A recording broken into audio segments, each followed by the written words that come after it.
Hello my dear children, after a long time. ચાલો તો હવે આપણે સીધા લેસન કરવા માંડી છીએ. હા, લેસન નંબર 10 મૂરખના સરદારો. લેખક છે એના જ્યોતિન્દ્ર દવે.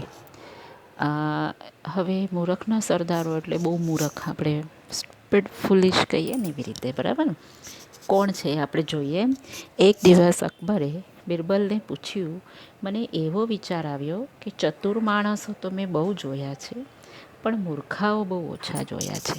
હોશિયાર માણસોને તો એ બોલે ચાલે તે પરથી પકડી શકાય, પણ મૂર્ખાઓને ઓળખવા કેવી રીતે? હવે આપણે બહુ બધી વાર્તાઓ જોઈ છે અકબર બિરબલની. એમાંની એક વાર્તા છે અહીંયા કે એકવાર અકબર બિરબલને પૂછે છે કે બહુ બધા મેં ચતુર માણસ, બહુ હોશિયાર માણસો તો બહુ જોયા છે, પણ મૂર્ખાઓ જે ફૂલિશ હોય, સ્ટુપિડ હોય, એને બહુ ઓછા જોયા છે. કેમ કે હોશિયાર હોય તો એ તો બોલે ને ચાલે ખબર પડે, પણ આ મૂર્ખ કેવી રીતે ખબર પડે? એમાં શું અઘરું છે નામદાર? મૂર્ખાઓને પણ એમના બોલવા ચાલવા પરથી ઓળખી શકાય. બિરબલે જવાબ આપી દીધો કે મૂર્ખાઓને પણ આપણે ઇઝીલી ઓળખી શકીએ. હા, એ ખરું છે, અકબરે કહ્યું, પણ કંઈ વિચાર આવતા એ બોલ્યા, એક કામ કર. તો બિરબલ કે શું નામદાર? અરે મૂર્ખાઓને જોવા છે, મારે મૂર્ખાઓને જોવા છે, સોરી. અઠવાડિયાની અંદર તું 6 મૂરખના સરદારોને લાવી હાજર કર. કે મારે એ બધા મૂર્ખાઓને જોવા છે, તો એક અઠવાડિયામાં તું 6 મૂરખના સરદારો, જે એકદમ હાઈએસ્ટ ફૂલિશ હોય એવા 6 જણને મને હાજર કર. જેવો હુકમ નામદાર. હવે રાજા છે, મોટા કિંગ, બાદશાહ, એટલે એને તો નામદાર એવા નામ આપણે રિસ્પેક્ટ કરવું પડે. યસ યોર ઓનર આપણે કહીએ ને એવી રીતે બિરબલે કહ્યું. તે પછી તે બીજી થોડી ઘણી વાતચીત કરી રજા લીધી. પછી ચાલવા માંડ્યો. રજા લીધી એટલે હવે એના ઘર તરફ જાય છે. બિરબલે અનેક માણસોના સંપર્કમાં આવ્યો હતો. બિરબલ એમાંના કેટલાક મૂરખો પણ હતા, પણ એમાંનો કોઈ મૂરખનો સરદાર કહી શકાય એવો કોઈ નહોતો. ફૂલિશ હોય, થોડી ઘણી મિસ્ટેક કરી શકે, પણ આ તો એકદમ મૂરખ, વધારેમાં વધારે એવો એને કોઈ દેખાતો ના હતો. એણે શહેરમાં મૂરખના સરદારોની શોધમાં ફરવા માંડ્યું કે ચલો મને કોઈ મૂરખનો સરદાર મળે તો ખરે. એક દિવસ એક ઘોડેસવાર માથા પર ઘાસનો ભારો લઈને જતો એને રસ્તામાં મળ્યો. ઘોડેસવાર, ઘોડા પર બેસીને બેસનાર, બરાબર, આપણે ઘોડેસવાર કહેવાય, હોર્સ રાઇડર. તો એણે શું જોયું? એક ઘોડો એણે માથા પર ઘાસનો ભારો લઈને જતા જોયો. સાથે ઘોડો હતો એની સાથે, અને એ ચાલતો ચાલતો જતો હતો. એને ઊભો રાખીને પૂછ્યું, ભલા માણસ, તમે આ ઘાસનો ભારો માથે કેમ મૂક્યો છે? કે અરે તમારી પાસે તો ઘોડો છે, છતાં પણ તમે ઘાસનો ભારો તમારા માથા પર કેમ મૂકીને તમે ચાલો છો? એમ.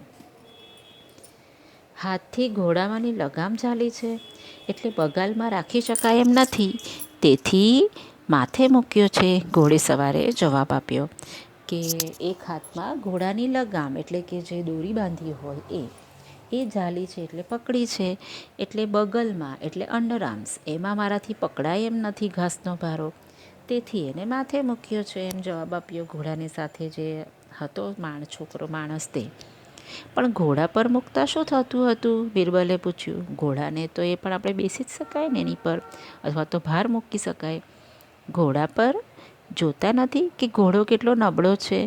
મારો જ ભાર એ જેમ તેમ ઉચકી શકે છે, તેમાં વળી ઘાસનો ભારો એના પર મૂકું તો એ તો બિચારો મરી ન જાય? ઘોડેસવારે કહ્યું કે મારો ઘોડો જોવો ને કેટલો બધો વીક છે, મારો જ ભાર માંડ માંડ ઉચકે છે, તો આ ઘાસનો ભાર કેવી રીતે મૂકું? હવે ઘાસનો કંઈ ભાર હોય, મોટો ભારો હોય તો બેનો વજન ના લાગે, તો કે જો એ મૂકું તો એ બિચારો મરી ન જાય?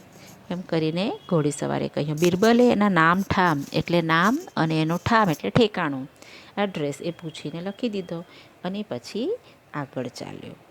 ભાઈ, મને બેઠો કરો, ભગવાન તમારું ભલું કરશે, કાદવમાં પડેલા એક માણસે બૂમ મારીને કહ્યું. બિરબલે એની સામે જોયું. હવે જતાં જતાં આગળ ચાલવા માંડ્યો. ત્યાં એક ભાઈ બૂમ પાડતો હતો કે ભાઈ મને બેઠો કરો, મને ઉઠાડો, ભગવાન તમારું ભલું કરશે. એક આખો કિચડમાં પડી ગયો હતો, કાદવ કિચડમાં. બે હાથ પહોળા કરીને એ કાદવમાં પડ્યો હતો, પોતાના આમ સાખા ખુલ્લા કરીને, અને એની મેળે બેઠો થઈ શકે એમ હતું, તોય એ બેઠા થવાનો પ્રયત્ન કરતો ન હતો. એ પોતે પોતાની મેટે ઉઠી શકતો હતો, પણ એ ટ્રાય જ કરતો નહોતો. તમારી મેળે બેઠા થવાય તેમ નથી? બિરબલે પૂછ્યું. કે તમને પોતાની જાતે ઊભું થઈ શકાય એમ નથી? બિરબલ એને પૂછે છે. ના, પેલાએ જવાબ દીધો. મારો હાથ ઝાલો, કે મારો હાથ પકડો, લાવ હું તમને ઊભા કરું, કહી બિરબલે એને ટેકો આપવા પોતાનો હાથ લંબાવ્યો. પણ પેલા માણસે કહ્યું, નહીં નહીં, મારા હાથને અડકશો નહીં, મારી ચોટલી પકડીને મને બેઠો કરો. પેલા કીધું, મને હાથ આપો, હું તમને ઉઠાડું. બિરબલે કહ્યું. તો કે ના ના, મને હાથ અડકશો નહીં, ખાલી મારી ચોટલી પકડો માથાની અને મને ઉઠાડો, બેઠો કરો. કેમ, તમારા હાથને કંઈ ઈજા થઈ છે? બિરબલે પૂછ્યું. કે તમને કંઈ ઇન્જરી છે, કંઈ વાગ્યું છે? ના, ઈજા તો કશી નથી થઈ. પહેલાં મને ચોટલી પકડીને ઊભો કરો, પછી કહું. પેલા માણસે કહ્યું કે પહેલાં મારી ચોટલી ખેંચો ઉપરથી, વાળ પકડીને, અને પછી હું તમને કહું. બિરબલે એને ચોટલી પકડીને ઊભો કર્યો. પછી પેલો માણસ બે હાથ પહોળા રાખીને ઊભો રહ્યો, આમ આખા બ્રોડ કરીને ઊભો રહ્યો. તે જોઈ બિરબલે પૂછ્યું, પણ તમે હાથ આમ કેમ રાખ્યા છે? કે તમે કેમ આખા હાથ પહોળા રાખો છો? એ જ વાત છે ને, પેલાએ જવાબ દીધો. મારે સુથાર પાસે કબાટ કરાવવું છે. કે મારે કબટ કરાવવું છે. આપણા ઘરે કબાટ હોય, કબોર્ડ, એની પહોળાઈનું માપ લાવવા એણે મને કહ્યું હતું. કે તમે કેટલું પહોળું છે એ માપ લઈ આવજો. અમારા ઘરનું જૂનું કબાટ માપી જોયું. મેં મારા ઘરે જે મારું જૂનું કબાટ હતું એ મેઝરમેન્ટ કરી જોયું, તો એ બે મારા હાથની પહોળાઈ જેટલું હતું, આટલું જ હતું. એટલે એ માપ ભૂલી ન જવાય એ માટે બે હાથ પહોળા રાખી હું સુથારને બતાવવા જતો હતો. કે મારાથી ભૂલી ના જવાય એટલે હું સુથારને આવી રીતે બતાવવા જતો હતો. રસ્તામાં ચાલતા ચાલતા લપસી પડ્યો. કે હું તો પડી ગયો નીચે, પણ હાથ નીચા કરું તો માપ ભૂલી જવાય. જો હું હાથ સાથે કરું તો ભૂલી જવાય. એવું થાય ના થાય તો પાછા પહોળા કરી દેવાય. પણ મૂરખ હતો એટલે હાથ એમને એમ રાખી પડ્યો રહ્યો. આ તમે આવીને ઊભો કર્યો તો માપ બરાબર જળવાઈ રહ્યું. બિરબલે એના પણ નામ ઠામ પૂછીને લખી દીધા. બિરબલે એનું બી બધું નામ ને એડ્રેસ લખીને પૂછી લીધું. આ બનાવ પછી 2-1 દિવસ રહીને બિરબલ બાદશાહ પાસે ગપ્પા મારી રાતે ઘેર પાછો ફરતો હતો. એ 2-3 દિવસ થઈ ગયા અને બિરબલ એક રાતે મહારાજ સાથે વાતો કરીને રાતે આવતા હતા. ત્યાં રસ્તામાં ફાનસ હેઠળ એક માણસને કંઈક શોધતો દીઠો. ફાનસ એટલે લેન્ટર્ન. પહેલાં તો લાઇટ ને એવું થોડું હતું, એ તો બધા દીવા ને ફાનસ ને એવું જ પ્રગટાવે. તો એક માણસ ફાનસ નીચે કાંઈ શોધતો હતો. શું શોધો છો? કંઈ પડી ગયું છે? બિરબલે પૂછ્યું. કે તમે શું ગોતો છો? હા, પેલાએ ટૂંકો જવાબ આપ્યો હતો. કે શું? તો કે સોનાની વીંટી. લાવો હું એ શોધવા લાગું, કહી બિરબલે પણ વીંટીની શોધ કરવા માંડી. કે મારી રિંગ એક સોનાની પડી ગઈ છે, ગોલ્ડન છે. અને બધા જ ત્યાંથી શોધવા માંડ્યા કે ભાઈ કોઈની વીંટી ખોવાઈ ગઈ, કિંમતી વસ્તુ. ત્યાંથી પસાર થતા માણસો પણ એ શોધમાં ભળ્યા. તમારી ખાતરી છે કે અહીં જ પડી હતી? થોડી વાર બધા ટોળાએ, આખું જે ક્રાઉડ ભેગું થઈ ગયું, કે તમને ખબર છે કે તમારી અહીંયા જ પડી છે એમ પૂછવા લાગ્યા. ના, અહીં નથી પડી, એને જવાબ આપ્યો. ત્યારે પડી ગઈ છે તો ત્યાં દૂર, આખે અંધારા ખૂણા તરફ આંગળી કરી એણે જવાબ દીધો, ત્યાં પડી ગઈ છે. ત્યારે અહીં શા માટે શોધો છો? એટલેથી ગબડીને થોડી અહીં સુધી આવે, કે ત્યાંથી ચાલતી ચાલતી કંઈ ટ્રમ્બલ કરીને ગબડીને થોડી આવે. ટોળાવાળા કહેવા લાગ્યા. ત્યાં અંધારું બહુ છે અને અહીં દીવો છે, એટલે અજવાળે શોધી શકાય. પેલાએ જવાબ આપ્યો, મૂરખ સાવ. કે ત્યાં તો અંધારું છે ને અહીંયા બધે અજવાળું છે, દીવો છે તો અજવાળો છે, એટલે મને થયું કે લાવ અહીંયા શોધું. મારો બેટો તદ્દન મૂરખ છે, આપણને નકામી મહેનત કરાવી. કે આ તો સાવ પાગલ છે, મૂરખ, એમ સરદાર મૂરખનો, અને આપણને નકામી મહેનત આટલી કરાવે છે. એમ લોકો તિરસ્કારથી એટલે ગુસ્સાથી કહીને ફટ એમના ફટ જેવા એમ કરીને વીંટી શોધવા થયેલા ત્યાંથી લોકો ચાલી ગયા. બિરબલે એના પણ નામ ઠામ લખી દીધા, નામ અને એડ્રેસ. બીજે દિવસે બિરબલ નદી કિનારે ફરતો હતો. ત્યાં એણે એક માણસને રેતીના ઢગલામાં કંઈ શોધતો જોયો. હવે બીજા દિવસે બિરબલ નદી કિનારે જાય છે. ત્યાં એણે એક માણસને નીચે કંઈ રેતીમાં શોધતો જોયો. રેતીના ઢગલામાં શું શોધો છો ભાઈ? બિરબલે પૂછ્યું કે તું શું શોધે છે? હું નદીમાં નાહવા ગયો ત્યારે મારી આંગળીએ હીરાની વીંટી હતી, તે મેં અહીં રેતીમાં દાટી હતી. હવે તે જડતી નથી. કે હું જ્યારે નાહવા ગયો ને ત્યારે કે આ રેતીની અંદર હું મારી વીંટી જે ડાયમંડ રિંગ હતી એ અહીંયા દાટી દીધી હતી, એટલે નીચે બરીડ કરી હતી મેં એમ. અને હવે એ મળતી જ નથી. પહેલાં એ કહ્યું ક્યાં દાટી હતી તે ખબર છે બરાબર? કે તને ખબર છે ક્યાં દાટી હતી? તો કે હા, અહીં રેતીમાં ઊંડો ખાડો પાડીને દાટી હતી. પણ કંઈ નિશાની રાખી છે? બિરબલ પૂછે છે. હા, નિશાની રાખ્યા વગર તે કંઈ દાટું ખરું? તો કે શું નિશાની રાખી હતી? બિરબલ પૂછે છે.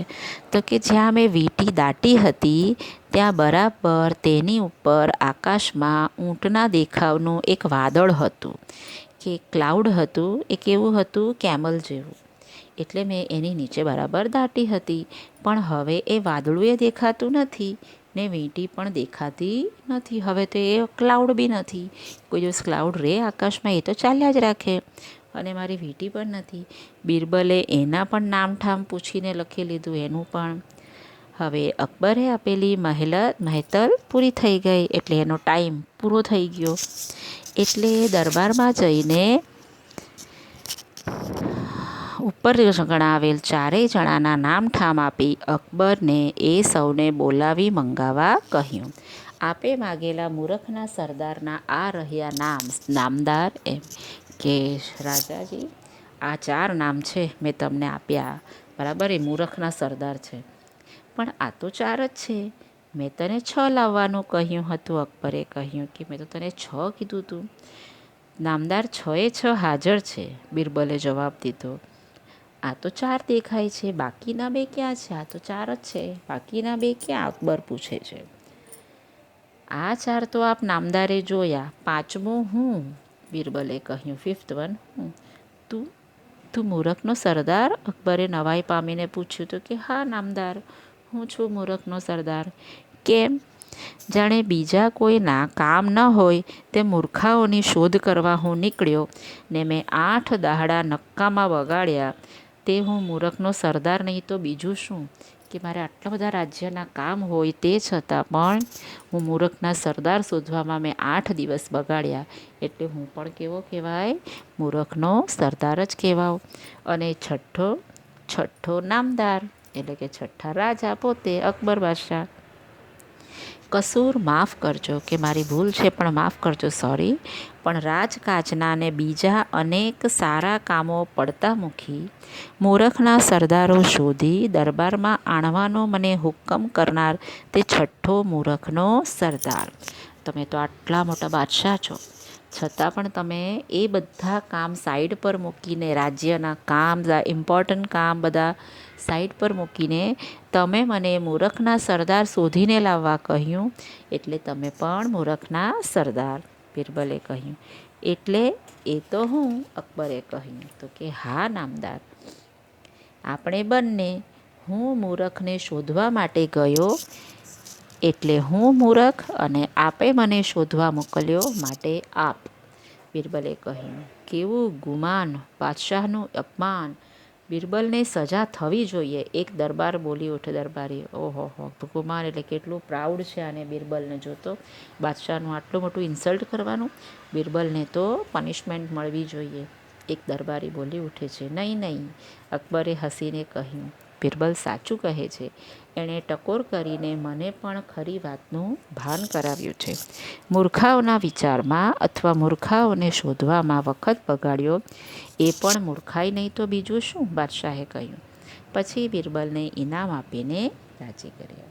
હવે આપણે શબ્દ સમજૂતી જોશું. બિરબલ અકબરનો એક દરબારી જે બુદ્ધિ ચાતુર્ય તેમજ હાજર જવાબીપણા માટે જાણીતો હતો. નામદાર અહીં રાજા માટે માનવાચક સંબોધન. ચતુર સંજોગો અનુસાર પ્રશ્નો કે સમસ્યા ઉકેલનાર. હોશિયાર ઘોડેસવાર ઘોડા ઉપર સવારી કરનાર. ભારો ઘાસ લાકડા વગેરે એકઠા કરી બાંધતા થતી મોટી ભારી. નામ ઠામ નામ અને રહેઠાણ એટલે કે એડ્રેસ. મહેતલ એટલે મુદત સમય મર્યાદા એનો ટાઈમ બરાબર. કસૂર એટલે વાંક ભૂલ. આણવાનો એટલે બોલાવી લાવવાનો. ગુમાન અભિમાન. અપમાન સામી વ્યક્તિને દુઃખ થાય તેવું તોછડું બોલવું કે વર્તન કરવું. ટકોર સૂચના મીઠો ઠપકો. મૂરખનો સરદાર મહામૂરખ ભારે મૂરખ. ઓકે, હવે રૂઢિપ્રયોગો છે. રજા લેવી, વિદાય થવા, પરવાનગી લેવી, ભાન કરાવવું, સાચી સમજ આપવી. હવે પ્રશ્નના ઉત્તર જોઈએ. બિરબલના મતે મૂર્ખાઓને શી રીતે શોધી શકાય? તો બિરબલના મતે મૂર્ખાઓને એમના બોલવા ચાલવા પરથી ઓળખી શકાય. બાદશાહે બિરબલને કયું કામ સોંપ્યું? બાદશાહે બિરબલને 1 અઠવાડિયામાંની અંદર 6 મૂરખના સરદારોને શોધી લાવવાનું કામ સોંપ્યું. મૂરખ 2 હાથનું માપ કોને બતાવવા જતો હતો? તો 2 હાથનું માપ કબાટ બનાવવા માટે સુથારને બતાવવા જતો હતો. બિરબલે અકબર બાદશાહને શાથી મૂરખ કહ્યા?